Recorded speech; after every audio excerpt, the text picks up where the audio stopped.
Innahu min Sulaiman wa innahu bismillahirrahmanirrahim. Assalamualaikum warahmatullahi wabarakatuh. Bismillahi alhamdulillah alhamdulillahi ja'ala ilma arfa sifatil kamaliyah. Asyhadu an la ilaha illallah wahdahu la syarikalah. Wa asyhadu anna sayyidana wa nabiyana Muhammadan abduhu wa rasuluh. Alhamdulillah, puja-puji dan syukur kita panjatkan kehadirat Allah Subhanahu wa taala serta junjungan besar Nabi Muhammad sallallahu alaihi wasallam. Mudah-mudahan kita mendapatkan syafaat daripada baginda besar Muhammad serta kita mendapat kemuliaan di hadapan Allah Subhanahu wa taala. Pada kesempatan kali ini saya ingin berbicara sedikit karena kian maraknya kasus antara pesulap merah dengan Gus Samsudin. Sebetulnya setiap manusia hidup pasti akan mempunyai perseteruan, akan mempunyai silang pendapat. Akan tetapi perseteruan dan silang pendapat ini sungguh tidak elok apabila sudah diikuti dan dikonsumsi oleh halayak ramai. Semua ini akan menjadi forum dan forum ini akhirnya menjadi forum bebas berpendapat dan pendapat yang terbuka sehingga pendapat-pendapat itu akan menimbulkan doktrin-doktrin dan dogma-dogma yang baru. Semua ini bukan hanya tergantung kepada pendapatnya, tapi semua ini bergantung kepada keimanannya. Pada kesempatan ini pesulap merah mengedukasi masyarakat dan Gus Samsudin ini mengaku-ngaku sakti dan akhirnya masyarakat pun ingin membuktikan kesaktiannya. Jadi seperti ini komentar saya. Yang pertama tentang Gus Samsudin. Gus Samsudin memang bersalah, tapi kalau beliau mengaku tidak salah pun nggak masalah. Tapi beliau juga sudah mengaku bersalah bahwa memang di situ dijelaskan bahwa apa yang dilakukan semua adalah settingan. Walaupun kadang-kadang beliau itu mengaku sakti, tapi kadang-kadang juga mengaku tidak sakti. Jadi itulah wahwa ta'ala al-mutajalli bizati bismil batin la ilaha illa anna. Jadi Allah ini bertajalli di dalam diri manusia, di dalam batin hambanya, yaitu la ilaha illa anna, jangan ada selain aku.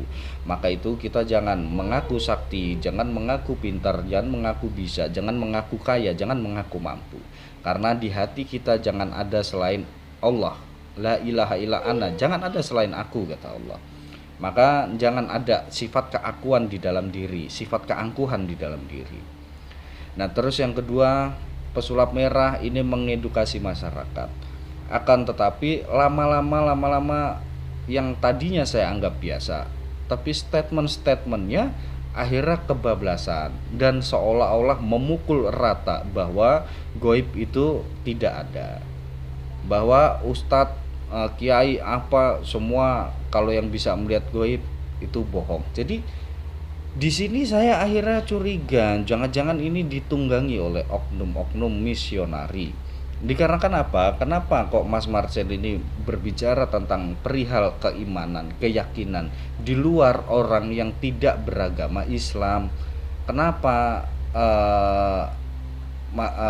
pesulap merah ini berbicara kepada orang yang non muslim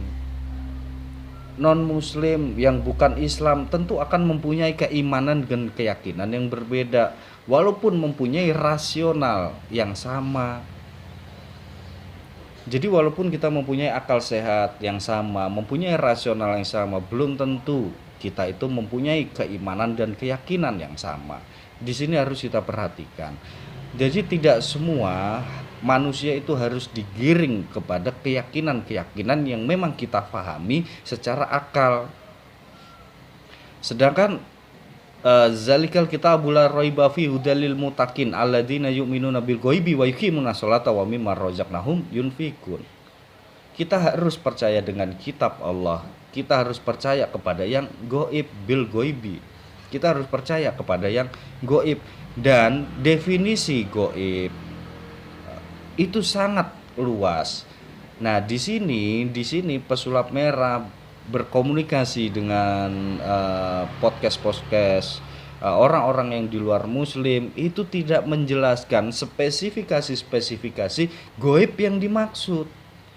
Apa gaib yang dimaksud? Spesifikasinya nggak dijelaskan. Apa saja yang dimaksud? Semua ustadz atau kiai atau apa tidak bisa melihat gaib, atau yang dimaksud gaib itu apa aja? Padahal rezeki kita ini gaib, terus setan juga goib, iblis juga goib, jin juga goib, hawa nafsu kita itu juga goib. Kita memang tidak bisa melihat hawa nafsu kita, akan tetapi kita bisa menyadari hawa nafsu kita. Kita tidak bisa melihat setan mungkin, tapi kita bisa merasakan kehadiran setan. Kita tidak bisa melihat jin, kita bisa merasakan kehadiran jin. Goib itu memang tidak bisa dilihat, akan tetapi bisa dirasakan. Nah, merasakan goib ini sesuai dengan kapasitas dan batasan iman individu masing-masing. Jadi tidak bisa dipukul rata.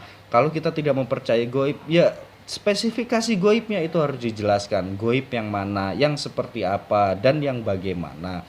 Itu harus dijelaskan. Maka perseteruan ini akhirnya melenceng dan keluar dari substansi.